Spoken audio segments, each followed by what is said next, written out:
Every reality glitch you can't explain. Is that sleep paralysis I see in the thumbnail? Everybody has experienced reality glitches, whether it's deja vu, sleep paralysis. I hope you haven't experienced sleep paralysis. It's horrible. I've experienced it before. I'll talk about it later in the video, but I actually want to see what some of these are on about. Uncanny Valley.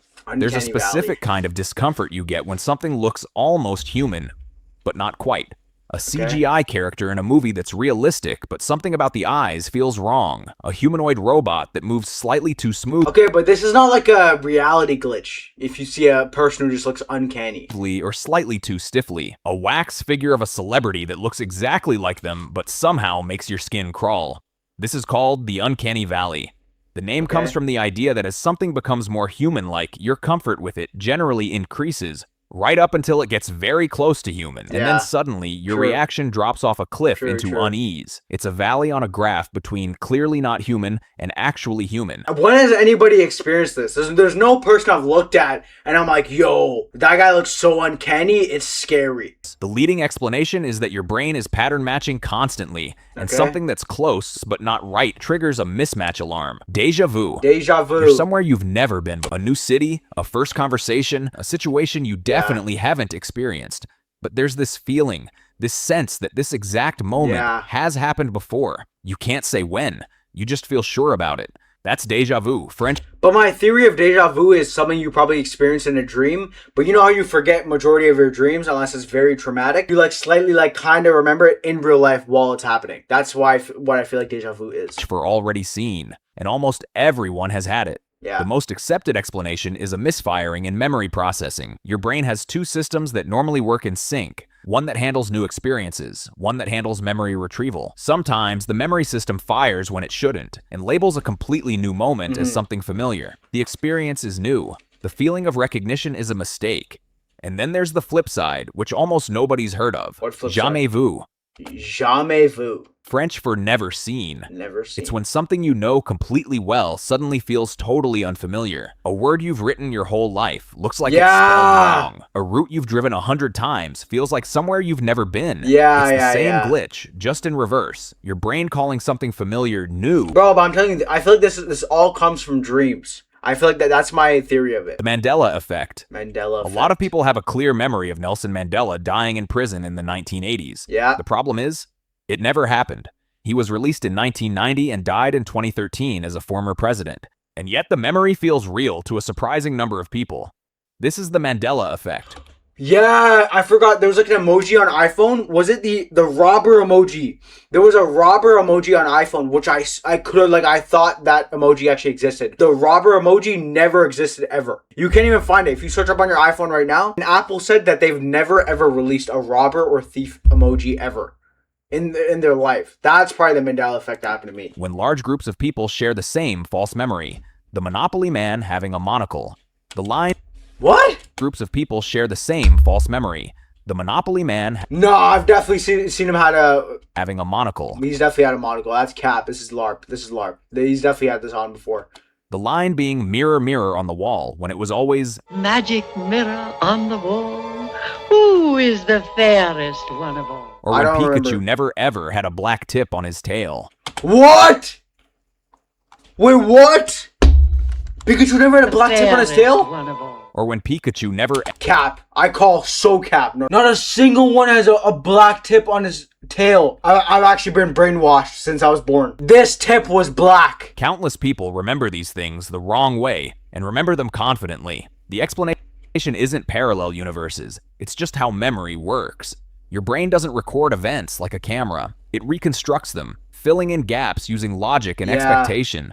The Monopoly man wears a top hat and a suit, so if... No. I don't know if it's from a different game or something, but no, he definitely saw some old dude with a top hat with like a monocle or whatever. Of course, he has a monocle. That's what that type of character looks like. Yes. Except he doesn't. The expectation was so strong that millions of brains filled it in the same way, and now millions of people have the same wrong memory. Derealization. You're going about your day, and then, out of nowhere, reality feels slightly wrong.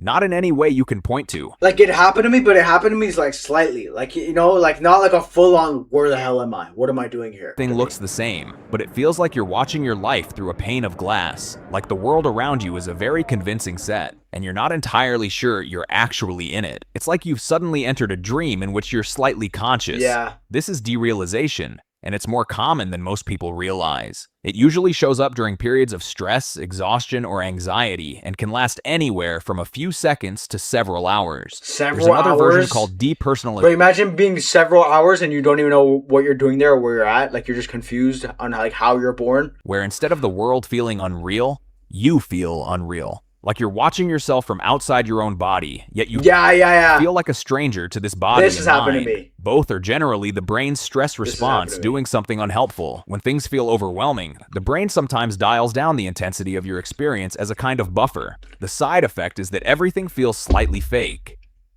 No, but it feels kind of cool sometimes, I'm not gonna lie. It does feel really cool.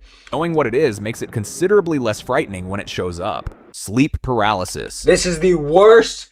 This is the scariest, the worst experience. The first time I ever had sleep paralysis, one of the most traumatic experiences I've ever had in my life. Hands down. Easily. One of the worst. You wake up, and by the way, I don't know if it's a hallucination or a dream, okay? But I think it's a hallucination. Because when it happened to me, it was at 5 a.m. And then when I got out of it, it was still like 5 something. Okay? So you're paralyzed. Some demonic creature literally just like torments you. Like, you can feel the weight of his body on top of you. He walks around your room. He has glowing eyes. It's the scary, because you just feel vulnerable the whole time. It's literally the scariest shit ever. I've had it 3 times. The first time was the worst. The second time was also bad, but the third time, like, you get used to it. It's not as bad. But the first time you have it is actually like the scariest shit ever. You're conscious. You can see your room. You know exactly where you are. But you can't move. Not a finger. And sometimes there's something in the room with you. Yeah. A shadow, a figure, Yes. a presence somewhere at the edge of your vision. Shock. And you still can't move. Sleep paralysis has been reported across every culture in history. For those of you who don't think it's real, bro, it's very real. Very real, very scary, but just realize that the only way you could like actually hurt yourself if in this position is if you like hurt yourself from being too much in shock, okay? You gotta realize your only defense mechanism is just to close your eyes. Because you can't move. The only way you can defend yourself is just close your eyes and just try your best to go back to sleep. Before anyone understood it, people called it demons, witches, visitors sitting on your chest. Yes, bro. The old English Yes. name was the hag. Across thousands of years and dozens of cultures, the descriptions are almost identical. A dark figure, a weight on the Yes. chest, something watching. Bro, something, I'm telling you, the physique I can explain to you. Someone who's like 6'11". Fuck with that. It's like someone who's 6'11", slender physique with broad shoulders. It's probably the worst thing. And they just watch you. They'll just camp in the corner of your room or just watch you while you sleep. And you can't move a muscle. I'm not joking. You cannot move a muscle. Like, it's, oh. What's actually happening is a timing error. Yeah. During REM sleep, your brain paralyzes your body so you don't act out your dreams. Normally, this switches off the moment you wake up. In sleep paralysis, the paralysis lingers after your consciousness returns. You're awake, but your body is still in sleep mode. The figures are hallucinations. Your brain's still half in a dream state, generating images that bleed into waking. But what I don't realize is, why do I have to imagine like these scary figures or whatever? Why can't I imagine like, I don't know, like angels or like cool things? One time it happened to me, but I had a pillow over my head. And I could feel it happening. Like the aura in the room was really weird, and I felt something on top of my chest, but I had a pillow over my head and I couldn't see anything.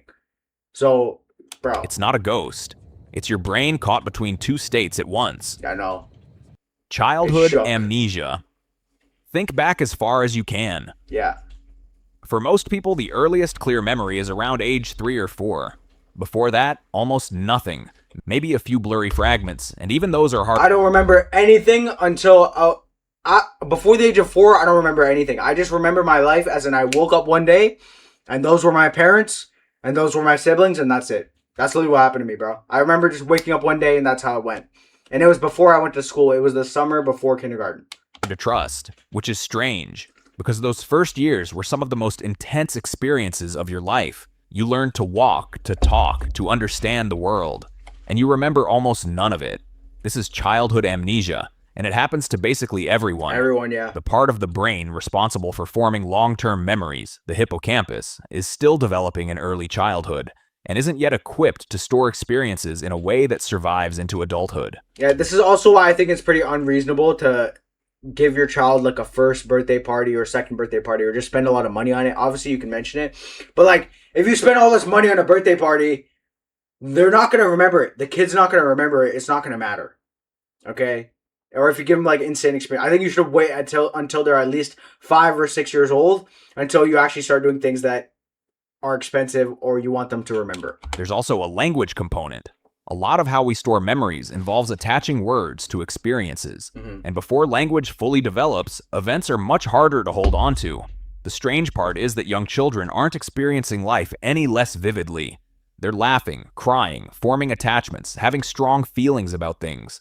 It's all happening in full intensity. It just doesn't make it through to the other side. The doorway effect. You get up with a clear purpose, walk into the next room, and the second you get there, the thought is completely gone. Oh, this happens to me all the time. You stand there trying to retrieve it, you can't. Walk back to where you started, and then... Isn't this kind of like derealization though? But no, the door, this happens to me all the time. You remember. This is called the doorway effect, and it happens because your brain organizes memory by environment. When you're in a specific space, your brain groups together the thoughts and intentions that belong to that And then when you walk into a new room, it's like a whole new environment. Even though you're in the same house, it doesn't matter. When you walk into a new room, it's a whole new context. place. Walking through a doorway triggers a kind of mental reset. The brain closes out the previous context and opens a new one. The intention you had in the other room got filed with that room. Going back works because you've re-entered the context where the thought was formed. Your memory wasn't failing. It was organizing by location the way it always does. It just happens to be inconvenient when you're trying to remember why you walked into the kitchen. Alice in Wonderland syndrome. You're lying in bed or sitting quietly and... Oh my god, don't tell me it's one of these things, bro. One of these paralysis type of things again, bro. I don't want it, please. Something feels off about your own body. Your hands look too small or too large. Yeah. The room feels like it's stretching away from you. Objects nearby seem way bigger or way further than they actually are. Everything feels slightly wrong in scale, like the world has been resized without telling you.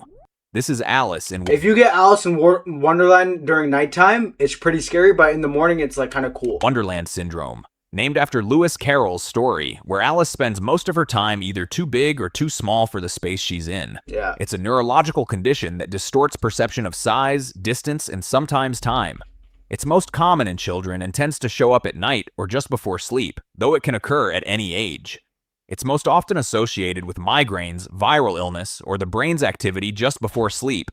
The leading cause is thought to be unusual electrical activity in the parts of the brain that process size and spatial perception. Out of all these experiences, the only scary one is sleep paralysis. That one's actually like, it will traumatize you. It will. The first time it will. Semantic satiation. Pick any word and repeat it 10 times in a row. Chair, chair, chair, chair, chair, chair, chair, chair, chair. By the end, the word has stopped sounding like a word. It sounds like a noise. I mean, this happens sometimes, but like, not that common. A random collection of sounds that doesn't seem to mean anything. You know what it means, but it's temporarily lost all sense of meaning and just sounds strange. This is semantic satiation. When you repeat a word rapidly, the neural pathways that connect the sound to its meaning get temporarily fatigued from firing so fast. Okay. The connection between the sound and the concept... Okay, so yeah, so all these reality glitches are just our brain just not doing its job properly. That's basically what all these reality glitches are. ...weakens for a moment, and the meaning just doesn't load. The sound remains.